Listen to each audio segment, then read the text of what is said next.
नमस्कार, आप देख रहे हैं 4 PM। मैं हूं आपके साथ सिमरन। झारखंड विधानसभा चुनाव से पहले राज्य में बड़ी राजनीतिक हलचल देखने को मिल रही है। लोकसभा चुनाव में मिली ऐतिहासिक जीत से इंडिया गठबंधन के हौसले बुलंद हैं। लोकसभा चुनाव में मिली बड़ी जीत से गदगद कांग्रेस पार्टी अब राज्यों में होने वाले विधानसभा चुनाव को लेकर अपनी तैयारियों में जुटी है। इंडिया गठबंधन की एकजुटता को देखते हुए भारतीय जनता पार्टी और मोदी की लगातार टेंशन बढ़ रही है, जिसको देखते हुए मोदी अब चुनावी राज्यों के चुनावी दौरे पर जाने वाले हैं। आपको बता दें कि मोदी की मुश्किलें लगातार बढ़ती जा रही हैं। अभी 2 राज्यों में होने वाले विधानसभा चुनाव की तारीखों का ऐलान हो चुका है और दोनों चुनावी राज्यों में भाजपा के जीत के आसार बिल्कुल भी दिखाई नहीं दे रहे हैं, जिससे कि भाजपा में भारी टेंशन और तनाव जारी है। वहीं अब इस टेंशन को कम करने के लिए मोदी चुनावी राज्यों का दौरा करने वाले हैं। वहीं चुनावी राज्यों में मोदी और बीजेपी को लेकर जनता के बीच में भारी आक्रोश व्याप्त है। जनता मोदी की राजनीति से ऊब चुकी है और भाजपा को सबक सिखाने का मन बना लिया है। चुनाव से पहले भाजपा पार्टियों और नेताओं को तोड़ने का काम करती है। इसी कड़ी में भाजपा ने झारखंड के पूर्व सीएम चंपाई सोरेन को अपने खेमे में शामिल कर लिया है, जिसके बाद अब झारखंड के दौरे पर जाने वाले हैं, जिसको लेकर सियासी हलचल तेज हो गई है। आपको बता दें, इस बीच झारखंड के सीएम हेमंत सोरेन ने अपनी पत्नी कल्पना सोरेन के साथ दिल्ली में राहुल गांधी और कांग्रेस अध्यक्ष मल्लिकार्जुन खड़गे से मुलाकात की। वहीं अभी हेमंत सोरेन ने इस मुलाकात को शिष्टाचार मुलाकात बताया है, लेकिन इसको आने वाले दिनों में होने वाले विधानसभा चुनाव से जोड़कर देखा जा रहा है। हेमंत सोरेन की राहुल गांधी से मुलाकात से सियासी हलचल तेज हो गई है। वहीं विपक्ष की एकजुटता से बीजेपी को चारों राज्यों में विधानसभा चुनाव जीतना आसान नहीं है। जनता मोदी की राजनीति को भली भांति समझ चुकी है और भाजपा को सबक सिखाने का पूरा प्लान तैयार कर लिया है, जिसको देखते हुए मोदी की बेचैनी बढ़ती जा रही है। अभी हाल ही में मोदी ने महाराष्ट्र का दौरा किया था।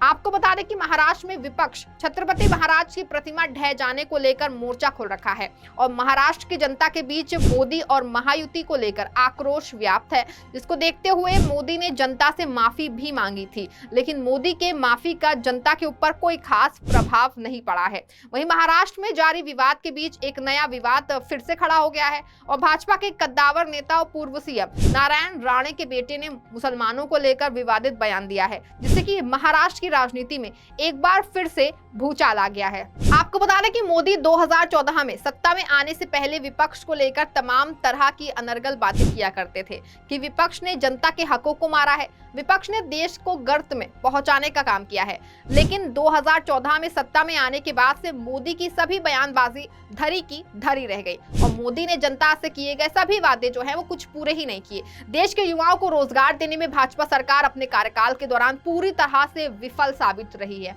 आपको बता दें कि हम एक लोकतांत्रिक देश में रहते हैं और भारत में लोकतंत्र है, इसीलिए देश में जो भी सरकार को उसके देश के युवाओं को रोजगार उपलब्ध कराना उसकी नैतिक जिम्मेदारी है।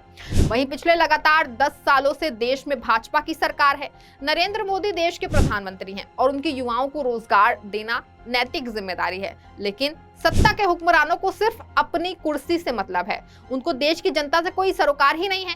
वहीं हिंदू मुसलमान के नाम पर अपने राजनीति की रोटी सेकने वाले मोदी को जनता ने लोकसभा चुनाव के दौरान ही नकार दिया था और 303 में से 240 पर आके ठहर गए थे।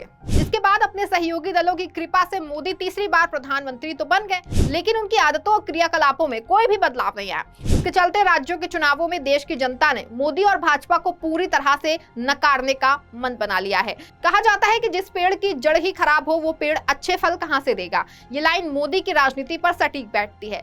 लोकसभा चुनाव के दौरान देश के मुखिया नरेंद्र मोदी का स्तर इतना गिर गया है कि वे मंगलसूत्र, भैंस समेत बातों को लेकर चर्चा में आ गए थे। उनके भाषण का स्तर इतना गिर गया था कि जनता ने उन्हें पूरी तरह से नकार ही दिया था। उनके भाषण देश में हिंसा फैलाने वाले थे। वहीं अब देश के मुखिया की जुबान इस तरह से रही है तो फिर उनके नेताओं के बयान कहां से सही होंगे। 4 चुनावी राज्यों में भाजपा 3 राज्य पूरी तरह से हार रही है और 1 राज्य में 50% चांस है। इसके चलते मोदी की परेशानी खत्म होने का नाम नहीं ले रही है।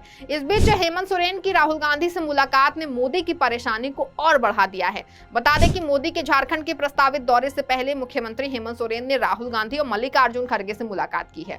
बता दें कि झारखंड के सीएम हेमंत सोरेन ने पत्नी कल्पना सोरेन के साथ दिल्ली में कांग्रेस की राष्ट्रीय प्रदेशीय अध्यक्ष मल्लिकार्जुन खड़गे और लोकसभा में विपक्ष के नेता राहुल गांधी से मुलाकात की। मुलाकात के बाद हेमंत सोरेन ने कहा कि मैं उनसे मिलने की योजना काफी समय से बना रहा था। ये एक शिष्टाचार मुलाकात थी। अब हम झारखंड विधानसभा चुनाव के बारे में चर्चा करेंगे, बाकी सब ठीक है। हम पूरी ताकत से सरकार चलाएंगे और भविष्य में चुनाव भी जीतेंगे। इस बीच झारखंड के पूर्व सीएम और भाजपा नेता चंपाई सोरेन को लेकर झारखंड के मंत्री बन्ना गुप्ता ने बड़ा बयान दिया।